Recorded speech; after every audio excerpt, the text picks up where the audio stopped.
of Marsiling and UT, good evening. My name is Wong Souk Yee, and I'm a lecturer at the NUS. I've been active with the party for 20 years, and the party has been active for even longer, for 35 years, walking the ground and listening to the people. Since the last elections, like Souk Yee and CDIC before me have said, the party have launched 10 policy papers on national issues such as healthcare, economy, education, housing, population, and the cost of living. Now, Souk Yee has spoken on education, and my colleague CDIC has also talked about CPF and ministerial pay. So for me, I want to focus on one of the 10 policy papers that we have implemented in the past 4 years. That is, I want to talk about cost of living. Now, in 2009, the Ministry of Manpower says that the median income for Singaporeans is $2,420 a month. That is the median salary of Singaporeans. Now, what is median income? Simply put, median income refers to the middle value of all the incomes of Singaporeans. In other words, half of Singaporeans earn more than $2,420, while the other half earn less than that. Let's take a look at this number, 2420. In our cost of living policy paper, we make a list of how much one family of 4 members will need to spend every month. If every family member spends $10 a day for food, that already means $40 per day for a family of 4. So for 1 month, that family of 4 will need to spend $1,200 on food. That's half of the income gone. Where does the rest go? Housing installment, another $500. That means about $1,200 minus $500, you have $700 left. Utilities and transport, $200 each. That means you are left with $300. Where does this $300 go to? Handphone, internet bills, and household supplies, and then school fees and supplies for the kids. That's where the rest go. So you are left with $20 or almost nothing. What have we not covered? What if you get sick? Medical bills, we know, can cost a lot. And what about saving for the children if they need to go to university? And since life cannot be just working every day without doing anything else, what about money for leisure and entertainment? Not to mention holidays every year. Also, we still have not included saving for retirement because we can't work all our lives. So all this, you will not be able to do on this median income of $2,420. Also, as I said earlier on, median income means that half of Singaporeans are earning below this figure. So, probably half of you here don't even earn that much. Do you?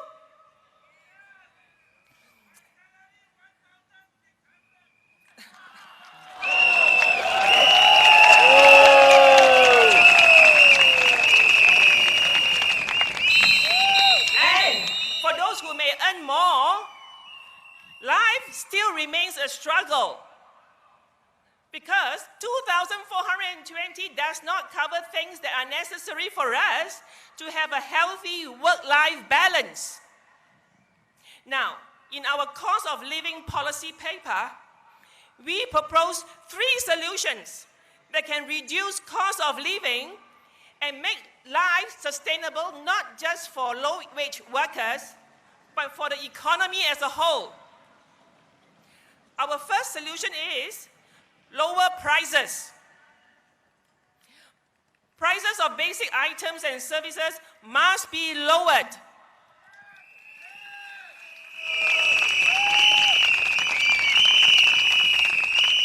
We can do this by A, reducing the GST from 7% to 3%.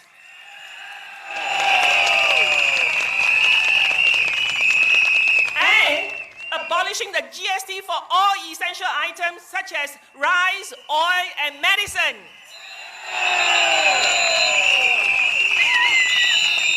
B, lower our PUB bills. And C, making sure that our public hospitals reduce charges and stop making a profit from Singaporeans.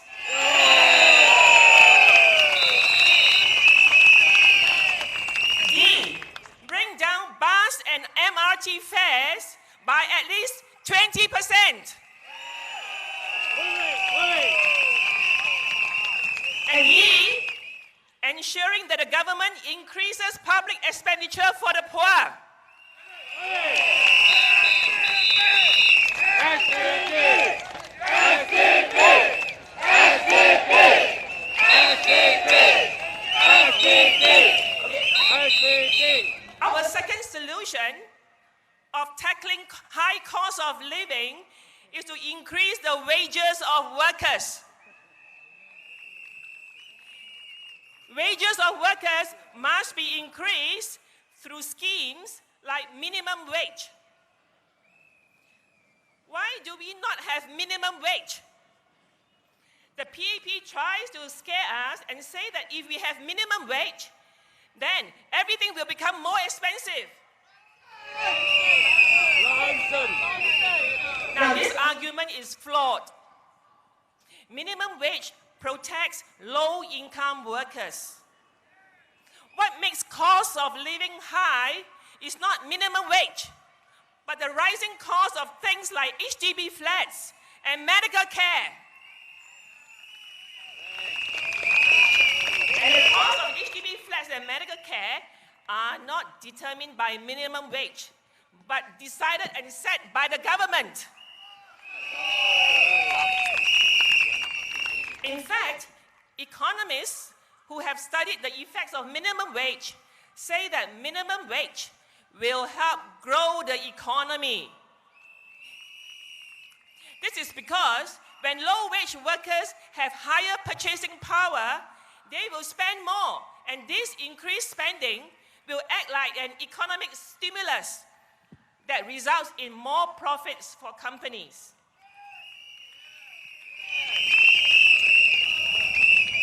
SDP's third solution to tackle rising cost of living is to implement a talent track scheme. For many, many years, the government has been importing cheap foreign labor. The government has also been taking in more immigrants in a bid to increase our GDP, our gross domestic product. But every intelligent person knows that this is an artificial way to boosting economic growth. There is no real economic innovation involved. Under our talent track scheme, we propose that employers can hire foreign labor only if the skills that are needed cannot be found among Singaporean workers.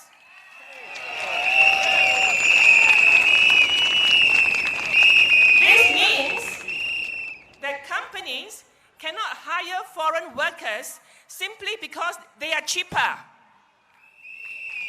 It also means that foreign workers who wish to work in Singapore will have to qualify based on a number of factors such as age, qualifications, skills, and experience. This will ensure that employers are able to hire suitable foreign labor that our economy needs. To sum up the SDP's solutions to tackle the rising cost of living, by way of conclusion, we are proposing that the government lower prices, increase wages, and implement the Singaporean First policy.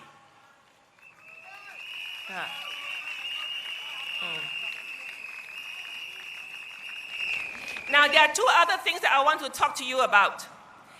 At SDP, we aspire to be more than just a check on the governing party and the ministries. As I said earlier on, since the last elections, we have launched 10 policy papers on national issues. These are policies that are designed to make Singapore into a happy and inclusive society, and not just a society in which we become slaves to the GDP.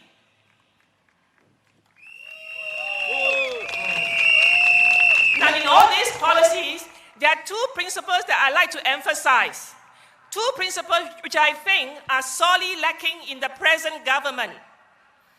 The two principles are related. The first is accountability, and the second, transparency.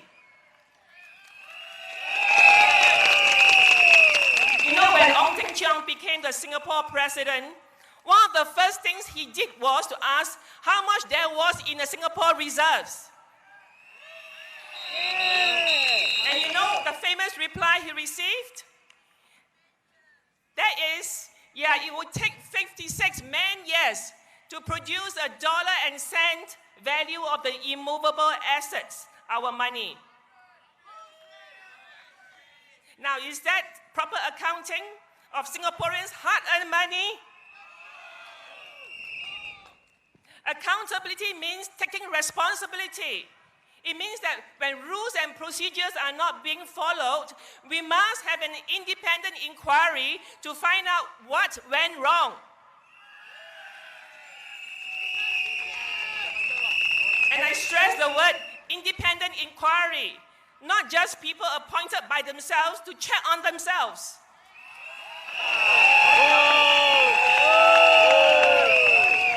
Is this government capable of taking responsibility and implementing an independent inquiry? Okay, let us see what happens at the GIC. For those who don't know, GIC stands for Government of Singapore Investment Corporation. It's basically the company set up by the government to manage our foreign reserve. So, we are talking about billions of dollars stashed in the GIC. Now, if you go to the GIC website, you will read the words, the government holds the GIC board accountable for the overall portfolio performance. But guess who are on the GIC board? 1.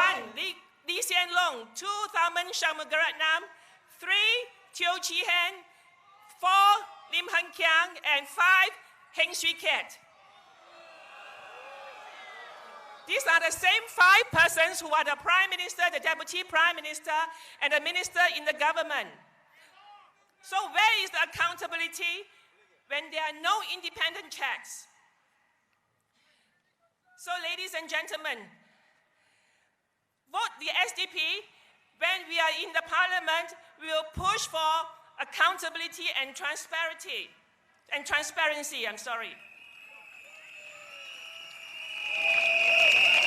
Come this Friday, when you go to the polling station, put the cross next to the rocket, the SDP.